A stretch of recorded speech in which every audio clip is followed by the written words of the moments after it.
Hi, I'm Alana George, and I'm a realtor, and I'm here to share with you what are 5 ways you can prep your home for sale. Whether you contact a real estate agent before this or not, these are just 5 tips for you so that you can mentally and physically prepare your home for sale. So, first off, you're going to want to move out of your house. I'm partially joking, but homes that are vacant sell a lot faster. Buyers are able to view it at any time, a lot of times after work, which is really inconvenient if you're living there and having to deal with the scheduling. It's just easier for you and them if you're just not living in it. There's also security and safety concerns. It's just best if you're not there. If that's not possible, though, you're going to want to declutter and depersonalize. So take everything that you have, cut it in half, start your giving away and donating process already. When I say depersonalize, it means take down the family pictures, preferably anything religious, right? We want this to look like a model home to where a buyer can come in and see their stuff and their family living here and not have it feel that they're imposing on somebody else's home. It's hard to make that connection. If you could neutralize any odors, any cooking smells, dog smells, that would be best as well. Let's Febreze the house, air it out, light some candles, do some deep cleaning. And the next on the list is to paint. So that helps with smells as well. So tip number 2 is if you can paint the interior, your realtor probably has some painter recommendations. Otherwise, there's a lot of great sites.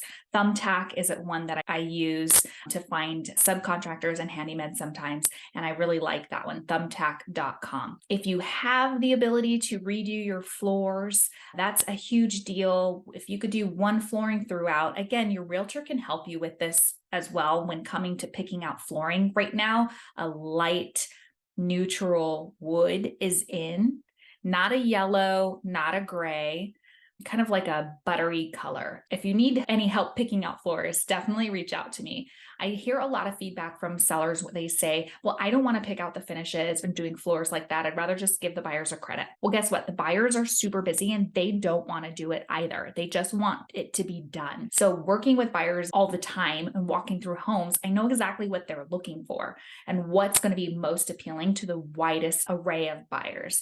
It's not really that personal of a choice for them. They just want what's trendy. They don't want to have to hire or pick anything out. That's time away from their family. That's time away from work. And we know that if a buyer is able to afford your house, they have a very important job and they're making a lot of money in order to afford this. And there's just no more capacity to pick out floors. So let's not put this on them. Let's do this for them and attract the most amount of buyers for your home. Number 3, a lot of sellers don't think about how much of an impact the lighting is in your home. And I mean this on a couple different ways, right? First off, just upgrading your light fixtures is going to upgrade the entire feeling of your house. So flush mount, lamps, any chandeliers, we want to go for what's trendy. And that's black right now if we're looking at finishes. Brushed nickel was in previously. Now we're seeing a lot of black. So not chrome, not the old brassy gold. We do see champagne gold or more of a matte gold is popular as well, and matte black. So if you need any help picking those out, obviously give me a call. Another item that is really inexpensive besides lights, which you can get a new chandelier for $2 or less, even at Home Depot, right? These are inexpensive fixes and upgrades that have a big impact. Flooring is kind of expensive, but paint, light fixtures, and faucets, all of your water fixtures can be updated really easily as well. And if you just match that with your light fixture, maybe over your vanity, you do a new black light fixture, a new nice black higher profile faucet, that's going to go a long way in making your entire home look updated without breaking the bank. This is a huge visual upgrade. And buyers, they really need these visual cues. They think that they can go in and see a home in its previous condition and remodel it in their brain. But honestly, a lot of them are very visual and they can't. They want things done for them. So let's do that. Number 4 is going to be cleaning up your landscaping, adding some curb appeal, some pops of color. It doesn't have to be expensive, even just a light cleanup. We want somebody to pull up and make it look like your home was taken care of and loved. The 5th item is going to be any repairs. Now, this isn't absolutely have to. But like I said before, the buyers, they really don't want to take the time to do anything. And if they're a first time home buyer, or they're even moving up from a condo into your home or a smaller home into your home, they're not going to want to take on this work. A lot of our buyer pool is coming from another country where it's not as familiar growing up making repairs to your own home like it is here in America, where it's more common that you put sweat equity into your home and you're proud of what you do. It's kind of a new concept for a lot of these buyers.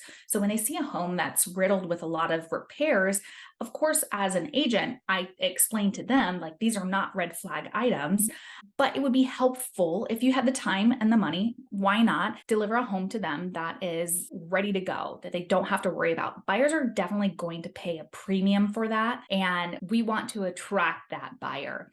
That being said, speaking of red flags, one way to make sure that there are no red flags is to get the inspection well before going on the market so that we can address any of those items up front. Sometimes it takes just getting a quote to make the buyers feel at ease. About 1 in every 5 homes I sell has foundation cracks, which sounds super scary to buyers, and they run the opposite direction. But when I can pull it up and be like, this is $2,000 of a foundation crack, it's not the end of the world. The house isn't crumbling, right?